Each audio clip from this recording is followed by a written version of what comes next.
ఇప్పుడైతే రజనీకాంత్ గారి robo getup ఒక చిన్న షూట్ కోసం వేయాల్సి వచ్చింది. మా మేకప్ మ్యాను రెడ్డప్ప గారు ఆహ్, ఆయన ఏ మేకప్ చేసినా కూడా దాన్ని ఇన్వాల్వ్ అయ్యి చేస్తుంటారు. చాలా జాగ్రత్తగా, అంటే మనకి రజనీకాంత్‌కి అసలు సంబంధం ఉండదనుకోండి. కాకపోతే ఏదో ఒక క్యారెక్టర్‌లో వేయాల్సి వస్తూ ఉంటది కాబట్టి అట్లా ట్రై చేస్తూ ఉంటాం మనం. ఆయనైతే హెయిర్‌ని కూడా ఆ మధ్యలో సెంటర్‌లో ఎత్తొచ్చేటట్టుగా విగ్ పెట్టారు. విగ్ పెట్టి అది సెట్ చేస్తున్నారు. మనమేమో ఈలోపు ప్రాక్టీస్ చేస్తున్నాం. బొమ్మలాగా కదలాలి రోబోలాగా అని ట్రైలేస్తున్నాం అనమాట.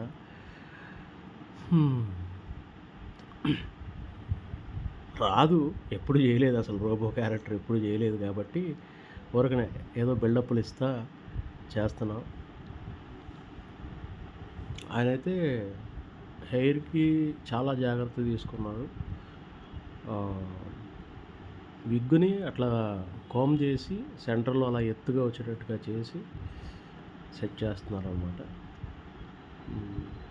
చాలా బాగా సెట్ చేస్తారు ఆయన. ఆయన 'అమృతం' సీరియల్ నుంచి కూడా మేకప్ మ్యాన్‌గా ఉన్నారు. 'అమృతం' సీరియల్‌కి కూడా వర్క్ చేశారు. అందులో కూడా కొన్ని క్యారెక్టర్స్ చేశారు రెడ్డప్ప గారు. చాలా ప్రొఫెషనల్, చాలా అంటే సెల్ ఫోన్ చెక్కినట్టుగా చెప్తారనమాట. నేను అంటున్నా, బాబు కొంచెం తొందరగా వదిలేస్తే నేనేమన్నా ఒక 2 రీల్స్ చేసుకుంటానంటే, ఆగన్నా ఇది మనం పర్ఫెక్ట్‌గా చేయాలన్నా, కంగారు పడకు అని అన్నాడు. ఈలోపు మనం బయటకొచ్చి ప్రాక్టీస్ చేస్తున్నాం బొమ్మలాగా, రోబోలాగా.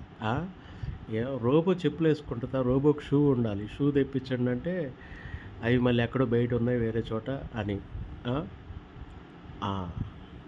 నాకు నేనే నవ్వుకుంటున్నా. ఏదో కొత్త గెటప్ వేసాం కదా అని అదొక సరదా. రాకపోయినా వచ్చినట్టుగా ఏదో అట్లా షోయింగ్ చేయాలి కదా. అయితే నాకైతే కొత్తగా అనిపిస్తుంది గెటప్పు. నడక అలా కాదు, చేతులు పైన 2 చేతులు ఎక్కువ పైకి లేకూడదు, కాళ్ళు ఇలాగా అనాలి అని చెప్పి వేరే డైరెక్టర్ చెప్తే, మళ్ళీ నేను చేతులు బాగా పైకి లేకుండా ఇంకోసారి ఇలా ట్రై చేస్తున్నాను అనమాట.